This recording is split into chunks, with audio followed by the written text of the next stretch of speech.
तो माझा सगळ्यात चांगला मित्र आहे आणि या मित्राचं ऐकायचं असतं. हो, तो काय सांगतोय, कसं सांगतोय, तो आतमध्ये राहतोय, बाहेरचं पण त्याला दिसतंय. नमस्कार, मी वैद्य सुविनय दामले. कोणता अवयव आपला शत्रू आहे हे आपण ओळखलं, जिव्हा. आणि कोणता अवयव आपला चांगला मित्र आहे असं जर विचारलं तर तुमच्या लक्षातच येणार नाही. कोणता अवयव आपला मित्र आहे की जो असल्याशिवाय तुम्हाला तुमचं जीवन आणि त्याच्यातला आनंद कळणारच नाहीये? तो आहे आत्मा. हा सगळ्यात मोठा मित्र आहे आपला. ह्या सगळ्यांचा नियंता आहे, नियंत्रण करता आहे. आयुर्वेद असं सांगतो की ज्या शरीरात आत्मा आहे ते चिकित्सीय पुरुष आहे, म्हणजे चिकित्सा करणं योग्य. ज्या शरीरातला आत्मा निघून गेला, ईश्वर निघून गेला, जीव शरीर सोडून गेला की ते शरीर अचेतन होतं. चेतन तत्व जे आहे, आत्मतत्व, ते निघून गेल्यानंतर जे शव राहिलं, जे शिव होतं तत्व, ते निघून गेल्यानंतर जे राहतं त्याला शव म्हणतात. म्हणजे माझ्या शरीरातला जो शिव आहे, जो आत्मा आहे, तो माझा सगळ्यात चांगला मित्र आहे आणि या मित्राचं ऐकायचं असतं. हो, तो काय सांगतोय, कसं सांगतोय, तो आतमध्ये राहतोय, बाहेरचं पण त्याला दिसतंय. फक्त त्याची जी दृष्टी आहे ही आपल्याला इंद्रियातनं दिलेली असते आणि ही इंद्रियातनं मिळालेली जी दृष्टी आहे ही कशी शोधायची असते त्याचंही एकदा चिंतन करायला पाहिजे.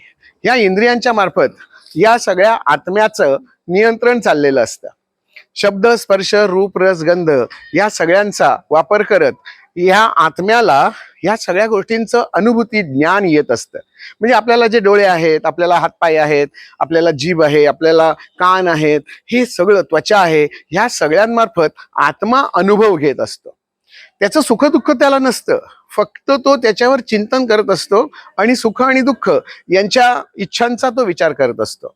मागच्या जन्मात ज्या इच्छा माझ्या अपूर्ण राहिलेल्या असतील त्या पूर्ण करण्यासाठी हा जन्म सांगितलाय आणि मग त्या पूर्ण करण्यासाठी मला काय प्रयत्न करायचे हे चिंतन आपल्या बुद्धीने केलं जातं आणि मग त्याच्यातनं निर्णय जो होतो ती कृती आपण करत असतो आणि त्या कृतीमध्ये आनंद असला तरच त्याला आत्मानंद असं म्हणतात.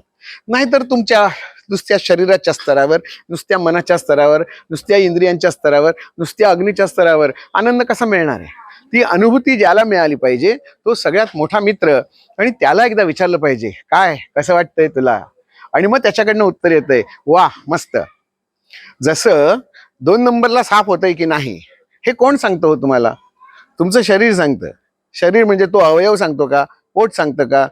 नाही. कोण सांगतं? डावा हात सांगतो का? नाही. कोण सांगतं? आत्मतत्व सांगतं. आहा, आज मला मस्त मोकळं वाटलं, शौचानंद मिळाला, असं जी अनुभूती आहे तो आत्मा हा सगळ्यात मोठा जवळचा मित्र आहे. म्हणजे बाकी सगळ्या अवयवांपेक्षा सगळ्यात मोठा अवयव जर कोणता असेल मित्र तर तो तुमचा आत्मा आहे. तो तुमचं अहित कधीही करणार नाही. तो आतमध्ये राहून तुम्हाला न विचारता आतून जे काही करतोय ते तुमच्या फायद्यासाठी असणार नाही का?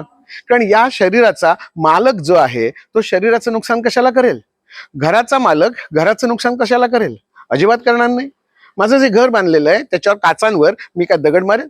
माझ्या गाडीची काच मुद्दाम फोडून टाकेन? नाही. का? माझी आहे. मग हे शरीर ज्याच्या मालकीचं आहे त्याला एकदा जाणून घेतलं पाहिजे. त्याला आतनं काय हवंय ते एकदा बघितलं पाहिजे. म्हणजेच त्या मित्राला जर जाणून घेतलं तर तो या शरीरामध्ये 100 वर्षांसाठी आलेला आहे. तो हे शरीर आतून निरोगी, स्वच्छ, सुंदर, निर्मळ ठेवण्यासाठी प्रयत्न करतोय आणि त्यासाठी हे गामी जे काही अवयव दिलेले आहेत त्याच्यामध्ये डोळे आहेत, कान आहे, नाक आहे, मल इंद्रिय आहे, मूत्र इंद्रिय आहे, घाम आहे, इथनं सगळं तो आत्म शरीर शुद्ध करून टाकत असतो. तुम्हाला विचारत पण नाही येतो. एवढा मोठा जो कृष्ण आतमध्ये बसलाय त्या कृष्णाला समजून घेण्यासाठी आपल्याला अर्जुन व्हावं लागेल. धन्यवाद.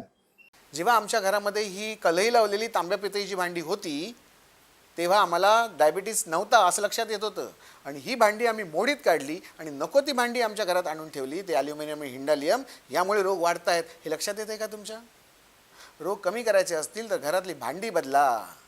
भांडी कुठची वापरायची? तांब्याची आणि पितळीची.